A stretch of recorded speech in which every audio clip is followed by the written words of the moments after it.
Sering nih makna fisabilillah sering disalah pahami. Orang bangun masjid pakai biaya zakat. Orang bangun madrasah untuk biaya zakat. Orang memberikan santunan untuk anak yatim pakai uang zakat. Alasannya fisabilillah, keliru. Jumhurul ulama mengatakan bahwa fisabilillah itu hanya untuk yang zakat ini ya urusan zakat. Fisabilillah itu hanya untuk orang yang berperang di jalan Allah. Gitu ya. Boleh enggak bayar zakat fitr dengan uang? Maka dalam hal ini kalau kita menganut pendapat merujuk kepada pendapat madhab Hanafi. Madhab Hanafi mengatakan boleh dikonversi ke uang seharga itu tadi. Kalau Hanafi itu 3,8 kilo. Jadi kalau versi Hanafi, kalau ngikutin pendapat Hanafi, Anda mengkonversinya jangan pakai takaran Syafi'i. 2,5 kilo. Ya, kalau mau konversi ke uang pakai konversi versi Hanafi yaitu 3,8 kilo. Bismillahirrahmanirrahim. Para hadirin, para alim, para salih yang dirahmati Allah. Bismillahirrahmanirrahim. Assalamualaikum warahmatullahi wabarakatuh. Alhamdulillah walhamdulillahilladzi hadana subulas salam wa afhamana bi syari'atin nabiyil karim.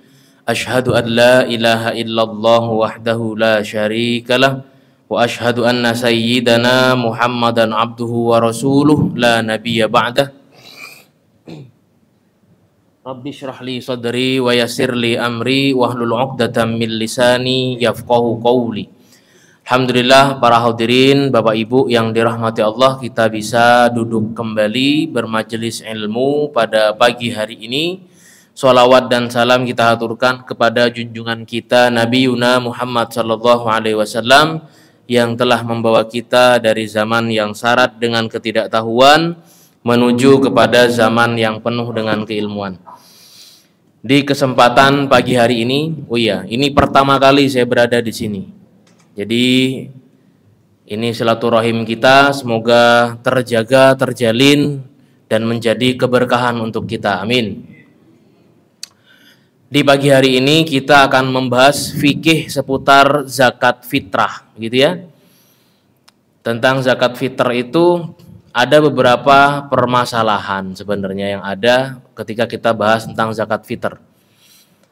Di antaranya adalah apa benar kita ini kalau pengen zakat itu harus di tempat domisili kita, di tempat kita menetap. Seperti jenengan semua ada yang perantau gitu ya. Oh, Masya Allah, Pak Hari. Pak Hari ini ada di mana-mana.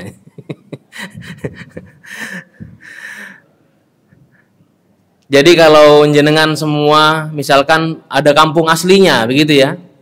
Ada kampung aslinya saya Bondowoso gitu misalkan. Kemudian ada yang mana misalkan intinya bukan asli sini. Di sini ini cuma tempat bekerja dan domisili saja. Apakah benar tidak boleh kita ini mengeluarkan zakat fitr untuk kampung asli kita? Jadi kalau Anda hidup di sekitaran Al-Akbar, ya Anda pusatkan zakat Anda di Al-Akbar. Apakah demikian? Atau tetap boleh ke tempat-tempat yang jauh, Palestina misalkan, atau ke kampung sendiri misalkan, begitu ya. Kemudian yang permasalahan selanjutnya adalah istilah yang benar nih apa sih? Zakat fitrah atau zakat fitr? Zakatul fitroti atau zakatul fitri? Ini yang benar yang mana? Nah, kemudian bayar zakat pakai uang, zakat fitr pakai uang. Ini bagaimana hukumnya gitu ya? Dan ukuran yang benar sebenarnya itu seperti apa? Apakah 2,5 kilo beras atau 3 kilo? Ya gitu ya. Nah ini karena berbeda-beda nih. Ada yang menetapkan 2,5 kilo, ada yang 3 kilo. Kalau panitia di sini berapa? 2,5. Nah ini pakai pendapat yang mana nih 2,5? Nah kita bahas nih, gitu ya. Baik. Pertama tentang masalah istilah. Yang benar itu zakatul fitri atau zakat fitrah. Zakatul fitroti begitu ya. Mana nih yang benar gitu. Sebenarnya kalau kita mau lihat dari prinsip bahasanya, zakat fitr itu lebih tepat digunakan karena pada esensinya dia ini kan berhadapan dengan apa? Hari raya Idul Fitr. Apa Idul Fitr itu? Id itu kan hari raya, perayaan. Fitr itu makan. Ya, fitri itu artinya makan, Bu. Fatoro. Ada yang bilang aftoro. Gitu ya. Kalau Idul Fitr itu kan bermakna secara bahasa ini, pendekatan bahasa, maka bermakna hari raya yang dirayakan dengan makan-makan. Karena diharamkan berpuasa di tanggal 1 Syawal, maka ada orang yang tidak punya jatah beras gitu, jatah makan. Sehingga ketika mereka diharamkan berpuasa, mereka harus diberi zakat. Nama zakatnya zakat makanan, maka zakatul fitr itu yang benar tuh. Gitu ya. Karena kita sedang menghadapi hari raya Idul Fitr. Idul Fitr itu hari raya makan-makan. Hari raya yang dirayakan dengan makan. Nggak boleh ada yang puasa, haram puasa itu. Kecuali orang yang mau operasi hari itu kan disuruh puasa sama dokter gitu ya. Nah kalau enggak ya enggak boleh gitu ya. Itu zakat fitr. Tapi kalau ada yang mau mengistilahkan dengan zakat fitrah atau zakatul fitroti, itu juga tidak salah. Lidah kita sudah kebiasaan zakat fitrah, pengumuman udah terlanjur ditulis zakat fitrah. Disalahkan sama Ustadz Firman katanya zakat fitr. Ya enggak perlu dihapus, benar itu. Ya. Benar juga, karena kenapa? Pada prinsipnya prinsip zakat itu tuhrotan lis-shaimi. Zakat fitr itu tuhrotan lis-shaimi. Artinya adalah membersihkan harta jiwa orang yang berpuasa. Itu ya, membersihkan jiwa orang yang berpuasa. Maka dalam hal ini sah saja kalau orang menganggap bahwa itu fitrotun, itu adalah fitrah, pensuci, yang tidak masalah. Imam An-Nawawi juga bilang kok. Wa yuqalu lil mukhraji fitrotun bikasril fa'i. Lil mukhrij. Dan dikatakan bagi orang yang mengeluarkan zakat fitr itu fitrotun bikasril fa'. Kenapa? La ghair. Wahiyya lafdhatun muwalladah la arabiyah. Sebenarnya bukan bahasa Arab ini kalau kata Imam An-Nawawi, tapi dimaksudkan maknanya adalah ka'annaha minal fitra allati al-khalqa ay zakatul khalqa. Ya. Maka dimaksudkan adalah zakat yang mensucikan gitu. Maka yang tidak masalah juga kalau mau menggunakan istilah zakatul fitrah atau zakat fitr. Tapi biasanya kalau ngerti bahasa lebih dominan menggunakan istilah zakat fitr. Nah, ya, lebih serak begitu. Baik. Dalil masyru'iyahnya saya rasa tahu semua. Al-Qur'annya tahu, hadisnya sering dengar gitu barangkali ya. Di antaranya Nabi itu kalau zakat fitr farada Rasulullah sallallahu alaihi wasallam. Ini dalam hadisnya juga bukan zakatul fitrati tapi zakatul fitri. Farada Rasulullah sallallahu alaihi wasallam zakatul fitri min Ramadhana sa'an min tamrin au sa'an min sya'irin. Jadi Rasulullah itu membayarkan zakat fitr itu 1 sa' dari kurma atau 1 sa' dari syair atau gandum gitu barangkali ya. Nah, ini di antara masyru'iyah pembayaran zakat fitr. Apa hikmahnya? Kalau kita bicara hikmahnya, maka kalau kita buka dalam ijma'nya Ibnu Mundzir itu, beliau juga menukil dari salah satu hadis riwayat Abu Daud di mana dikatakan zakatul fitr itu tuhrotan lis-shaimi minal lagwi warrafathi wa tu'matan lil masakin. Maksudnya adalah bahwa zakat fitr itu menjadi tuhroh, pensuci bagi orang-orang yang berpuasa. Apa yang disucikan? Yang disucikan itu adalah laghun dan rofathnya. Laghun itu kelalaiannya, dan rofath itu perkataan-perkataan kotor, misuh-misuh gitu ya. Jadi kalau bulan puasa Bapak Ibu semua, pernah ndak jenengan bilang ke ke anak-anak Anda bahwa nak, jangan bohong kalau bulan puasa. Kenapa? Nanti batal puasanya. Itu benar apa tidak tuh? Sebenarnya puasanya ndak batal, Pak, Bu. Justru yang batal itu adalah pahalanya. Jadi kayak Anda dapat pahala gitu ya.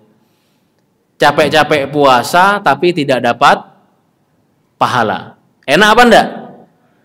Anda tetap bekerja, 8 jam bekerja barangkali gitu ya. Lalu kemudian menahan haus, menahan lapar, tapi tidak dapat pahala dari ibadah itu, kan tidak enak. Maka dalam hal ini ya, ketika seorang itu lalai dalam puasanya, lalainya itu entah karena kesalahan kah, karena lupa, nah itu yang dimaksudkan dalam hal ini disucikan. Ya. Kemudian tu'matan lil masakin, untuk memberi makan kepada orang miskin. Siapa yang diwajibkan bayar zakat fitr? Nah ini, zakat fitr ini tidak sama seperti zakat harta, zakat dagang, zakat apalagi? Penghasilan ya. Tidak sama. Kalau zakat-zakat yang lain itu lebih cenderung menekankan kepada orang kaya. Harus orang kaya. Kenapa demikian? Paling tidak mereka punya 85 gram emas minimal tuh nisabnya. Jadi kalau emas sekarang berapa? 1 gramnya berapa, Bu? Ini ibu-ibu biasanya ngapal nih. 1 juta berapa? 85 dikali 1.500.000 ada? Iya, kira-kira segitu ya. 85 gram 1.500.000 berarti setidaknya dia punya 100, kalau misalkan tabungan nih, 127.500.000. Itu baru wajib dizakatkan tuh. Ya. Baru wajib dizakatkan. Lah kalau punya uangnya belum segitu, tabungannya baru 15 juta misalkan, ya belum wajib zakat. Tapi beda dengan masalah zakat fitr. Kalau zakat fitr ini yang wajib bayar siapa saja? Nih kata jumhurul ulama. Setiap muslim yang memiliki makanan pokok yang mencukupi untuk dirinya dan keluarga yang dia tanggung untuk 1 Syawal, mulai dari maghribnya sampai paginya sampai menjelang maghrib selanjutnya. Kalau punya kelebihan berarti wajib bayar zakat tuh. Nah, itu ya. Artinya orang miskin pun sebenarnya bisa kena kewajiban bayar zakat fitr. Coba, pernah jenengan lihat nonton film Para Pencari Tuhan? Di film Para Pencari Tuhan itu ada skenario di mana malam takbiran itu orang-orang pada sibuk bayar zakat.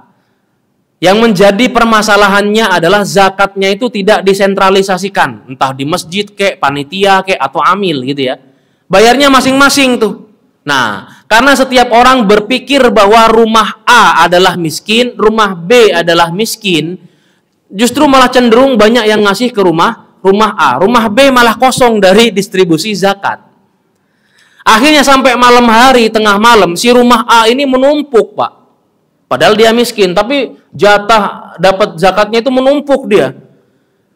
Berarti gitu ya, kalau dari fikihnya, di malam itu si miskin ini wajib juga membayarkan zakat kepada tetangga rumah B, karena rumah B kosong. Nah, yang diwajibkan bayar zakat itu beda nih antara zakat harta sama zakat fitr. Jadi pada prinsipnya sebenarnya zakat fitr itu latihan kita supaya jadi orang kaya.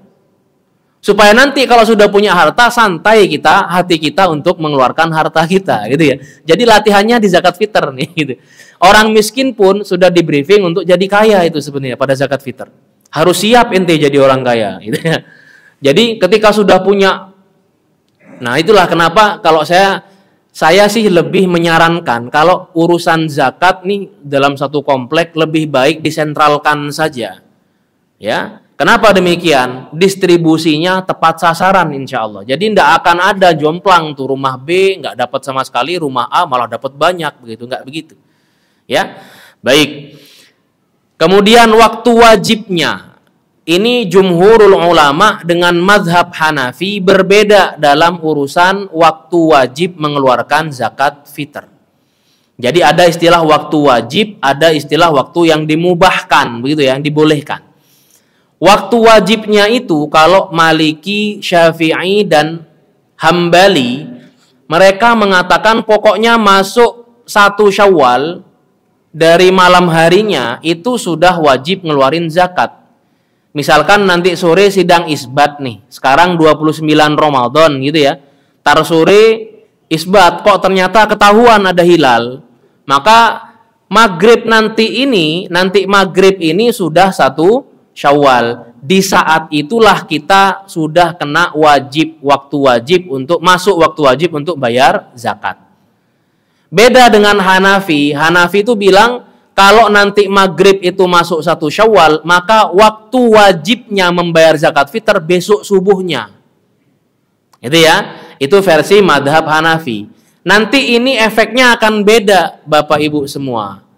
Efeknya adalah begini, kalau ada bayi baru lahir, ya, bayi baru lahir maghrib atau isya. Kalau versi jumhurul ulama, wajib dibayarkan zakatnya nih anak. Misalkan anak saya baru lahir malam takbiran tuh. Ya saya akan mengeluarkan zakat atas nama anak saya juga. Begitu juga yang mati, ya, ada orang meninggal ketika ba'da sholat isya. Orang meninggal ba'da sholat isya. Belum bayar zakat fitr. Versi jumhurul ulama wajib dibayarkan zakatnya. Kena masih itu, gitu ya. Karena waktu maghrib dia masih hidup. Waktu maghrib masih hidup. Beda halnya dengan pendapat Hanafi. Kata Hanafi, kalau meninggalnya isya, belum wajib zakat dia. Karena kenapa? Waktu wajibnya itu adalah ketika subuh.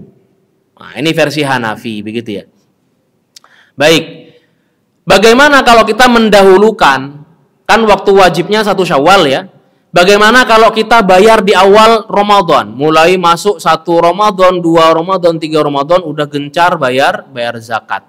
Ini kan apa stand zakat kalau di mal-mal sudah mulai banyak itu ya, Bu ya. Iya enggak, Bu? Oh, enggak hobi ke mall ya? Wah, ahli ibadah semua ini. Kalau saya dalam 1 minggu ini sudah 4 kali ke mall, Bu. Ceramah tapi. Jadi nggak mungkin saya shopping ke mall itu karena pakaiannya begini. Iya, tadi malam ke Kokas itu ya, kota Casablanca itu. Sengaja menghindari LG, UG itu ya, sampai ke atas saya hindari gitu. Aurat semua itu nampak. Jadi lewat bawah saja langsung parkiran langsung ke musolanya gitu ya, ke masjidnya. Nah, itu seperti itu. Jadi kalau kita mendahulukan zakat itu memang tidak masuk dalam waktu wajib, tapi bukan berarti tidak boleh. Tetap boleh kata jumhur ulama, yang penting sudah masuk bulan Ramadan, ini kecuali Hanafi ya. Kalau jumhur itu mayoritas para ulama itu mengatakan bahwa boleh, yang penting sudah masuk bulan Ramadan. Kenapa demikian? Khawatirnya ada kejadian-kejadian tertentu, musibah, bencana alam di bulan Ramadan. Kayak dulu waktu zaman Covid ya. Zaman Covid itu kan MUI langsung mengeluarkan edaran, bukan fatwa. MUI itu mengeluarkan edaran. Apa edarannya? Keluarin zakat dari sekarang. Kenapa demikian? Yang butuh banyak. Gitu kan? Banyak yang kena PHK, terpaksa di PHK karena kenapa? Emang tidak bisa ada produksi gitu. Dan lain sebagainya. Ruang gerak kita mulai dibatasi pada waktu itu kan gitu. Sehingga banyak orang miskin, banyak orang yang membutuhkan. Maka MUI mengeluarkan edaran, bukan fatwa, nggak perlu fatwa kayak gitu, karena memang boleh dari ulama klasik memang sudah dibolehkan, ijma'an, Bukan ijma sih, jumhur. Maka dalam hal ini diperbolehkan dari awal gitu ya. Kalau memang ada kemaslahatan di sana. Nah, ada sejumlah perbedaan pendapat terkait takaran daripada beras. Kan yang disarankan oleh para ulama itu adalah qutu ahlil balad, makanan pokok penduduk setempat. Makanan pokok orang Indonesia apa? Ada yang makan beras di sini? Nasi, Bu. Tapi kan nggak mungkin ditimbang nasinya, ditimbang berasnya. Yang makan beras siapa? Ayam. Ya. Nah, ini memang ada beberapa perbedaan. Kalau Hanafi itu bilang 1 so' itu setara dengan 8 ritel erok. Yang kalau dikonversi ke zaman sekarang itu 3,8 kilo. Hanafi. Ada pendapat lain yang mengatakan 1 so' itu setara dengan 675 gram, 4 mud, 1 mudnya itu 675 gram, yang kalau dikonversi ke volume ya, itu setara dengan 2,7 gram beras. 2,7. Ada pendapat yang ketiga mengatakan setara dengan 2,1 kilo. Kilo ya, bukan liter, orang Betawi pakai liter. Nah, ini ada yang 2,7 kilo, ada 2,1 kilo, ada 3,8 kilo. Majelis Ulama Indonesia lebih cenderung menggunakan 3 kilo untuk kehati-hatian. Ya sebenarnya menggunakan 2,5 kilo juga kehati-hatian dari pendapat yang mengatakan 2,1 kilo. Jadi kalau masjid ini menggunakan takaran 2,5 kilo, artinya seandainya itu dihitung lebih, ya, seandainya itu dihitung lebih, maka kelebihannya masuk dalam sodakoh. Jangan khawatir, tidak ada yang sia-sia kok dalam agama kita itu, ya. Anda lebih dari bayar zakat Anda, kelebihannya jadi sodakoh. Ya. Ya seandainya nanti ada yang mau, Ustaz saya pengen hati-hati aja deh, takutnya keliru, maka saya bayar 3 kilo ke panitia. Tidak apa-apa, bayar 3 kilo. Gitu. Nah itu terkait masalah itu tadi, tentang masalah takaran. Kalau mau aman sebenarnya Bapak Ibu atau panitia, bisa beli gelas mud itu sudah ada di toko-toko online itu. Ya, coba ada punya Syekh Muhammad Jabir itu jual juga itu. Bukan jual sih, punya gitu ya, saya tidak bilang jual. Beliau punya itu. Ya punya takaran mud dan kita bisa membelinya gitu. Seperti apa sebenarnya 1 mud itu, 1 so' gitu. Takaran so' itu ada. Jadi dengan 1 mud ya, 1 mud jadi kita 4 kali beginiin gitu, 4 kali gayungnya ya, 4 kali ngambil berasnya sehingga bisa dihitung tuh berapa. Jadi kalau beliau sendiri pernah kami mengisi kajian bersama itu tentang itu zakat, beliau bilangnya lebih amannya di angka 3 kilo gitu. Tapi ya kalau percaya lebih menganut pendapat 2,1 kilo, maka 2,5 kilo itu angka aman. Gitu ya. Boleh enggak bayar zakat fitr dengan uang? Ustaz, fleksibel aja Ustaz gitu. Kalau pakai beras ribet bawanya, apalagi saya satu rumah 10 orang, apa iya saya tenteng 10 kantong. Itu misalkan seperti itu. Satu rumah 10 orang. Maka dalam hal ini kalau kita menganut pendapat, merujuk kepada pendapat madhab Hanafi. Madhab Hanafi mengatakan boleh dikonversi ke uang seharga, yaitu tadi. Kalau Hanafi itu 3,8 kilo. Jadi kalau versi Hanafi, kalau ngikutin pendapat Hanafi, Anda mengkonversinya jangan pakai takaran Syafi'i. 2,5 kilo. Ya, kalau mau konversi ke uang pakai konversi versi Hanafi yaitu 3,8 kilo dikali misalkan berapa Bu harga berasnya Bu? Jangan bilang 8.000, beras Anda enggak segitu harganya. Beras di rumah Anda 15.000. Berapa? 12.000 Berarti memberikannya kalau memang mau beri uang versi Hanafi adalah 45.600. Genepin aja 50. Nah, tapi ini kan ada hadisnya. Kata mazhab Hanafi itu gini. Ughnuhum 'anit talab hadzal yaum. Berangkat dari hadis ini. Rasul bilang, penuhilah kebutuhan mereka hari ini. tanggal 1 Syawal itu. Memenuhi kebutuhan orang miskin itu kan tidak cukup hanya dengan harga beras. 50.000 mau buat apa? Orang miskin di zaman ini kebutuhannya bukan cuma beli beras aja. Bisa jadi di rumah mereka ada beras, ada telur, ada gula, tapi mereka nggak punya tabung gas tuh, yang 3 kilo melon tuh. Habis. Ya. Ngasih 50.000 tinggal 25 tuh harganya, uangnya, gitu ya. Mereka butuh pulsa barangkali. Nah, kan disuruh sama Rasulullah ya. Sama Rasulullah kan disuruh ugnuhum ya. Suruh cukupkan mereka dari kekurangan di tanggal 1 Syawal. Ya sekalian aja jangan nanggung-nanggung 100.000 gitu. Ya, jadi 38.500 itu zakatnya, sisanya itu uang sodakoh. Karena prinsipnya dalam mazhab Hanafi adalah mencukupkan kebutuhan orang miskin. Maka boleh dikonversi kepada uang. Tapi jumhurul ulama, Syafi'i, Maliki, Hambali bilangnya apa? Bilangnya, oh enggak bisa, dikonversi ke uang tuh enggak boleh. Kenapa? Rasulullah dalam kehidupan beliau enggak pernah mengkonversi kepada dirham. Yang ada Rasulullah itu 1 sok syair, 1 sok gandum, gitu kan ya. Itu yang diberikan oleh Nabi sepanjang beliau berzakat. Maka ya sudah, tekstualis saja gitu kan. Barangkali demikian. Sehingga 3 mazhab ini mengatakan ya beras gitu. Ya, maka seandainya panitia zakat mau menerima uang dari pemberi zakat, dalam hal ini konversinya kepada timbangan mazhab Hanafi. Jangan versi jumhur yang 2,5 kilo atau 3 kilo. Jangan. Ini namanya campur aduk mazhab. Gado-gado namanya. Kalau mau Hanafi ya timbangannya Hanafi. Kalau mau jumhur timbangannya jumhur. Dan kalau jumhurul ulama tidak mengkonversi ke uang. Kalau mau mengkonversi ke uang opsinya nanti ikut timbangannya Hanafi, minta 50.000 sekalian. Gitu ya. Baik. Jadi kalau satu orang 50.000 dalam satu rumah ada 10 orang ya Anda bayar 500.000. Begitu ya. Baik. Siapa orang yang berhak menjadi penerima zakat? Mustahik itu siapa saja? Ini perlu kita fahami bersama para hadirin semua. Ayatnya jelas gitu ya.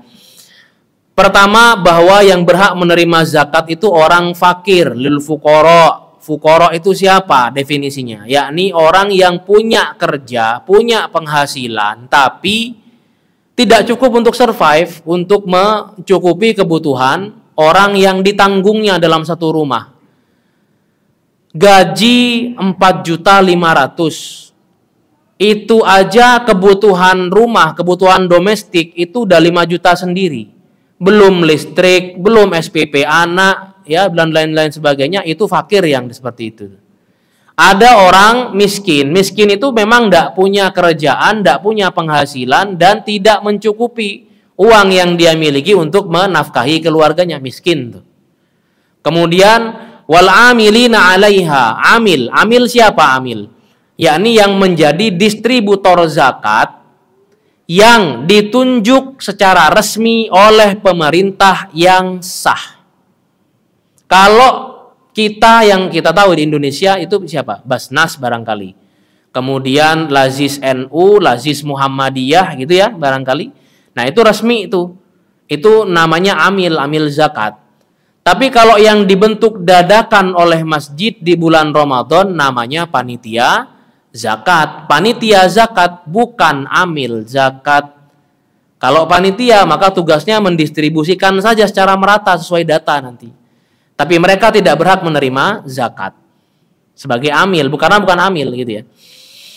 Wal muallafati qulubuhum, orang-orang muallaf yang hatinya dekat dengan Islam. Dalam pendapat lain mengatakan bahwa bukan cuma muallaf yang baru masuk Islam itu, tapi orang-orang yang ada kecenderungan bakal masuk Islam. Kalau muallaf itu kenapa kok dikasih ini? Biar tambah kuat imannya, biar tambah kuat kecintaannya kepada Islam. Dia. Wa fir riqabi, hamba saya, budak sudah tidak ada. Wal gharimin. Gharim itu orang yang punya hutang. Nah, sekarang pertanyaannya, Pak, saya punya KPR nih, saya gharim dong. Apa gitu? Saya punya hutang cicilan mobil. Apakah masuk dalam kategori ghorim? Enggak. Yang namanya KPR itu Bapak Ibu, bank itu kan pasti melihat kondisi finansial Anda. Itu ya. Ketika Anda mengajukan KPR, kalau kita mengajukan KPR itu kan bank melihat kondisi finansial kita, mampu nyicil apa enggak. Biasanya sepertiga dari penghasilan kita. Kalau cicilannya 3 juta, ya penghasilan kita harus 9 juta. Kurang dari itu nggak diterima sama bank. Nah, bank tuh sedetail itu. Jadi, Anda tidak masuk dalam kategori ghorim. Ghorim itu orang yang berhutang untuk mempertahankan hidupnya, untuk survive, dan habis-habisan. Gitu. Hutangnya tuh dihabis-habiskan untuk itu. Gitu ya. Nah, itu ghorim namanya. Kemudian wafi sabilillah. Nah, sering nih makna fisabilillah sering disalah pahami. Orang bangun masjid pakai biaya zakat. Orang bangun madrasah untuk biaya zakat. Orang memberikan santunan untuk anak yatim pakai uang zakat. Alasannya fisabilillah, keliru. Jumhurul ulama mengatakan bahwa fisabilillah ini maknanya jangan diperluas-luas. Fisabilillah itu hanya untuk yang zakat ini ya urusan zakat. Fisabilillah itu hanya untuk orang yang berperang di jalan Allah. Yang jihad saja. Ya artinya zaman ini sudah tidak ada orang jihad fisabilillah. Siapa yang perang di jalan Allah? Tidak ada. Ya Allah alam yang di Palestina gitu ya. Tapi apa iya ngirim zakat ke sana? Maka sekalipun misalkan saya nih ngajar agama, saya ngajar Quran gitu, saya ngajar tajwid, itu fisabilillah. Anda belajar duduk di sini, fisabilillah itu. Orang-orang yang lagi belajar, lagi sekolah, lagi mondok, itu fisabilillah. Tapi tidak masuk dalam kategori fisabilillah dalam zakat ini, karena fisabilillahnya itu cuman urusan pahalanya, sama seperti fisabilillah. Statusnya bukan fisabilillah. Jadi tidak boleh uang zakat dikasih ke ustadz. Uang zakat buat bangun masjid, keliru itu. Ya, fisabilillah jangan nggak boleh diperluas maknanya, gitu ya. Nggak boleh diperlebar maknanya, jangan. Hanya spesifik untuk urusan zakat ini untuk orang yang perang di jalan Allah. Ustadz kan zaman ini sudah nggak ada. Ya kalau nggak ada, fokus kepada fakir miskin saja. Sesimpel itu sebenarnya, gitu ya. Nah, ini nggak boleh nih amplop saya nanti pakai uang zakat, nggak boleh. Saya bukan penerima, bukan mustahik golongannya, kecuali kalau ada guru ngaji itu atau pengurus masjid barangkali ya, pengurus masjidnya itu memang masuk dalam kategori fakir atau miskin. Maka boleh tuh dapat zakat. Bukan karena fisabilillahnya ya, bukan. Nah, itu ya. Itu terkait makna fi sabilillah. Kemudian wabnus sabil. Ibnu sabil itu siapa? Orang yang perjalanan jauh kehabisan bekalnya, wah ya perlu dizakati itu. Kalau di zaman sekarang Pak, musafir yang seperti ini mungkin sudah tidak ada ya. Tapi dalam konteks kekinian masih ada tuh. Seperti apa? Saya misalkan, saya dulu menjadi mahasiswa di Pakistan 8 tahun.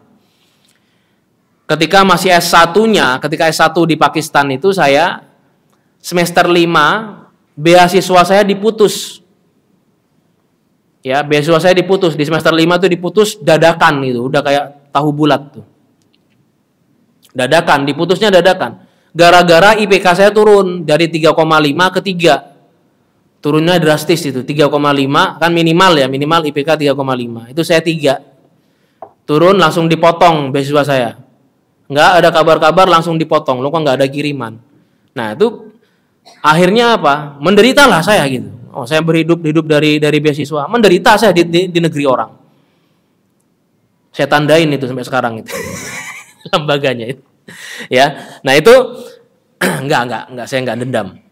Cuman saya ingat aja.